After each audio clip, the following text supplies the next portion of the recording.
ඔයාලට සුබ දවසක්. ඔන්න අදත් මම ප්ලාස්ටර් ඔෆ් පැරිස් පාඩම් මාලාවේ වෙනස්ම වටින වීඩියෝ එකක් අරගෙන ආවා. ස්වයං රැකියාවකට අලුත් අදහස් වෙන කෙනෙකුට අමතර ආදායම් මාර්ගයක් ලබා ගන්න කැමති කෙනෙකුට හොඳ වැඩක්. ඉතින් මගේ channel එකේ ප්ලාස්ටර් ඔෆ් පැරිස් පාඩම් මාලා වීඩියෝ කිහිපයක්ම තියෙනවා. බලපු නැති කෙනෙකුට එකකින් බලලා තව අදහස් ගන්න පුළුවන්. මුලින්ම අපිට මේකට ඕන කරනවා ටින් එකක්. මම මේ විදිහේ පොඩි ටින් එකක් අරගෙන තියෙනවා. ඉතින් ඔයාලා ගෙදරට ගේන සැමන් ටින් එකක් වුණත් පාවිච්චි කරන්න පුළුවන්. වටේ තියෙන කඩදාසිය ඉවත් කරලා මේ විදිහට මුඩිය අයින් කරලා සැමන් ටින් එකක් නම් කට කැපෙන කොටස අපි චුට්ටක් අතින් නීට් කරගන්න ඕනේ. ඊට පස්සේ මේක හොඳට හොදලා වේල ගන්නවා.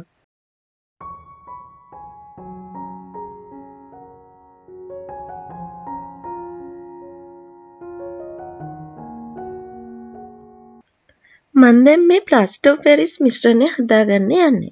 මම මෙච්චර කල් ඔයාලට කියලා දුන්නේ ප්ලාස්ටර් ඔෆ් පැරිස් සමාන කොටස් දෙකකට සාමාන්‍ය ජලය එක කොටසක් දාලා 2:1 අනුපාතයේ විදියට ෆෑන් කේක් එකක් මිශ්‍රණයක් වගේ උක්කු මිශ්‍රණයක් දියර සහිත උක්කු මිශ්‍රණයක් හදාගන්න කියලා. ඒ වගේ නිර්මාණ තමයි අපි මෙච්චර කල් කරේ. නමුත් මේ නිර්මාණය ඊට වඩා වෙනස්.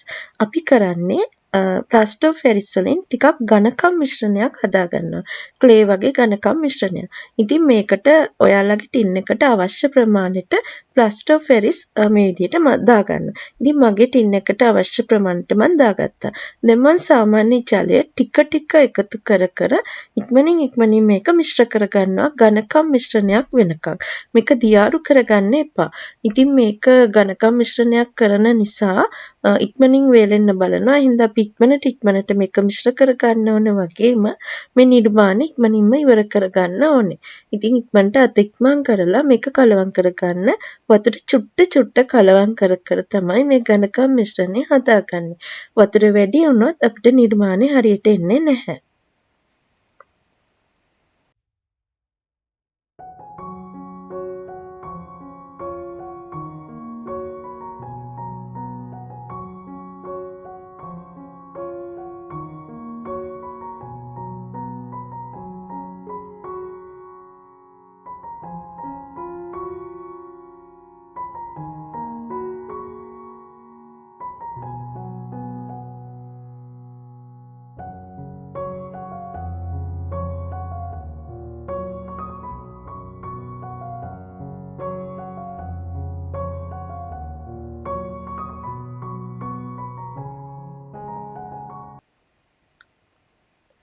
මේ ටින් එක ඔයාලා ඉන්ඩෝර් ප්ලාන්ට් පොට් එකක් විදිහට හදනවා නම් මේක සිදුරු කරන්න අවශ්‍ය නැහැ. නමුත් ඔයගොල්ලෝ මේක එලිමහනේ තියන්න හදන මල් බඳුනක් වගේ පාවිච්චි කරනවා නම් අනිවාර්යයෙන්ම සිදුරක් කරගන්න ඕනේ. මොකද අපි මල් පැලයක් මේක ඇතුලේ කෙලින්ම හිටවන නිසා. ඉන්ඩෝර් ප්ලාන්ට් පොට් එකක නම් අපි පුංචි පෝච්චි එක හදපු ප්ලාන්ට් එකක් තමයි මේක ඇතුලේ තියන්නේ. ඒ නිසා සිදුරු කරන්න අවශ්‍ය නැහැ. ඔයාලා මේක ඉන්ඩෝර් ප්ලාන්ට් පොට් එකක් විදියට හරි එහෙම නැත්නම් කිචන් එකේ හරි පොත් මේසෙ හරි හැඩ කරන ඩෙකර් එකක් විදියට තියාගන්නත් පුළුවන් ඔයාලට මේක හදාගෙන. ඉතින් මේකට අපි මේ විදියට ප්ලාස්ටර් ඔෆ් පැරිස් මිශ්‍රණය ඉක්මනින් ගා ගන්නවා. මොකද මේක ඉක්මනට වේලෙන්න බලනවා.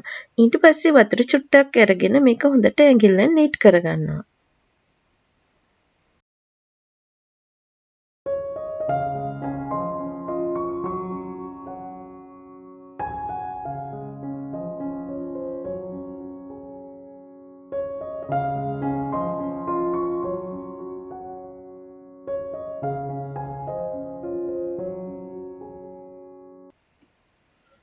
මම පරණ ගෑරුප්පක් පාවිච්චි කරලා වතුර චුට්ටක් ගාලා මේ විදිහට ඉක්මනට ඉරි ගහ ගන්නවා. මේක ගහක ස්වාභාවික හැඩ එන විදිහට තමයි මට හදාගන්න ඕනේ.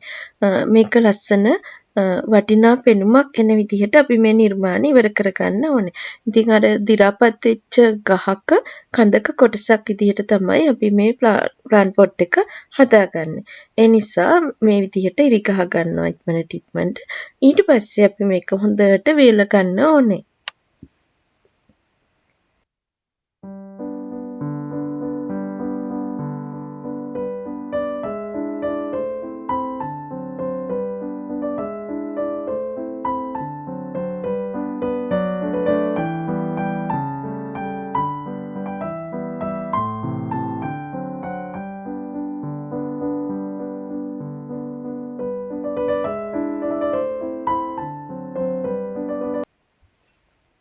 ඔන්න දැන් මගේ පොට් එක හොඳට වේලිලා තියෙන්නේ.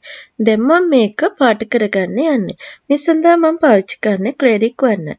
ඉතින් ක්ලෙරික් එකේ මම මේ වගේ දුඹුරු පාට අරන් තියෙනවා, ගෝල්ඩ් එක ගන්නවා, සුදු පාට ගන්නවා, ඒ වගේම කහ පාට, කළු පාට මම පාවිච්චි කරනවා. මොකද මේක මට අවශ්‍ය කරන්නේ ස්වාභාවික ගහකට සමාන විදිහට, දි รา පත් වෙච්ච ගස් කොටයකට සමාන විදිහට සහ මේක ලස්සන වටිනා පෙනුමක් එන විදිහට නිර්මාණය ඉවර කරගන්න. දැන් මම මුලින්ම මේ වේලිච්ච බඳුන සම්පූර්ණයෙන්ම කළු පාටින් පාට කරගන්නවා.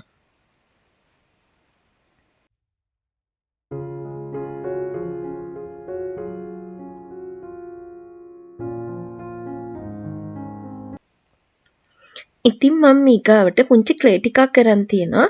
මම අරන් තියෙන්නේ නිර්මාණය හදලා ටිකක් වෙලා ගියාම සුළඟට නිරාවරණය වෙද්දී ඒක වේලන ක්ලේ ටිකක්.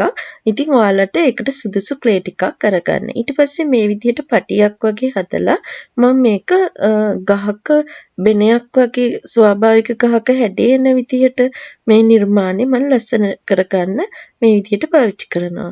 ඊට පස්සේ මේකේ හොඳට ඉරි ගහලා මේක හදා ගන්නවා. ඊට පස්සේ මම මේක උඩ ආපහු කළු පාට පේන්ට් එක ගන්නවා. ඊළඟට හොඳටම වේල ගන්න ඕනේ.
දැන් මම මේක උඩට ගෝල්ඩ් එක ගා ගන්නවා. ඊට පස්සේ කහයි දුඹුරුයි එකතු කරලා ඒ පාට එකත් ඒක උඩට ගා ගන්නවා. ඊට පස්සේ හොඳට වේලෙන්න තියෙනවා. ඉතින් පාට කරන එක නම් ඔයාලා කැමති විදිහට ඔයාලට හිතන විදිහට ඒ නිර්මාණය පාට කරගන්න පුළුවන්. ඔයාලට සුදුසු පාටවල් ඔයගොල්ලෝ කැමති පාටවල් පාවිච්චි කරන්න පුළුවන්. ඉතින් මම මේක ගොඩක් කරන්නේ ස්වාභාවික වර්ණයන්ට ගැලපෙන විදිහට මේක ඒ වගේම ලස්සන නිර්මාණයක් වෙන විදිහට මේ පාට එකතු කරලා තමයි මම මේ විදිහට මේ ලාදුඹුරු පාට කළු ඒ වගේම ගෝල්ඩ් එක මේ ඔක්කොම එකතු කරලා මෙහෙම එකක් හදාගත්තේ.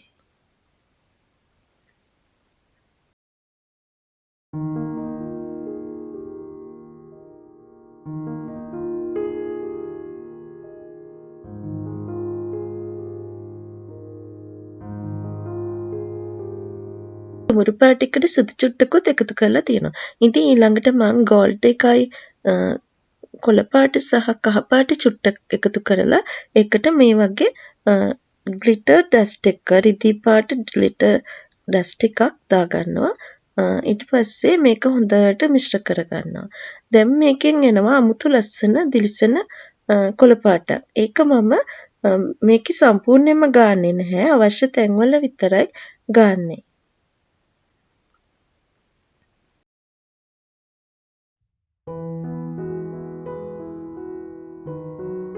නිර්මාණය පාට කරන විදිහ ඔයාලට කැමති පාටවල් ඔයගොල්ලන්ට හිතන විදියට ඒක කරගන්න පුළුවන්.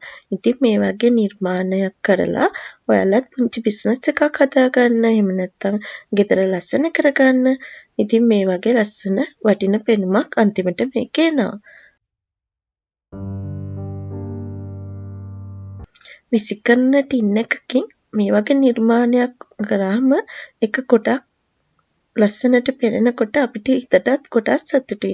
මොකද මේ අහක දාන ටින් එකේ මේ ඒ වගේ මං හදාගත්ත තව එකක්. ඒකේ මම කළු පාට ගාලා ගෝල්ඩ් එකෙන් තමයි ඉවර කරලා තියෙන්නේ. උඩින් සිල්වර් කලර් ටිකක් ගාලා තියෙනවා. ඉතින් මං ඒක පාවිච්චි කරන්නේ ඔය පැන්සල් කතුරු වගේ දේවල් දාගන්න. මේක මං ඉන්ඩෝර් ප්ලාන්ට් පොට් එකක් විදියට පාවිච්චි කරන්නේ. ඉතින් ඔයාලට මේ කැමති විදියට එක හදාගන්න පුළුවන්. අදට ගිහින් එන්නම්.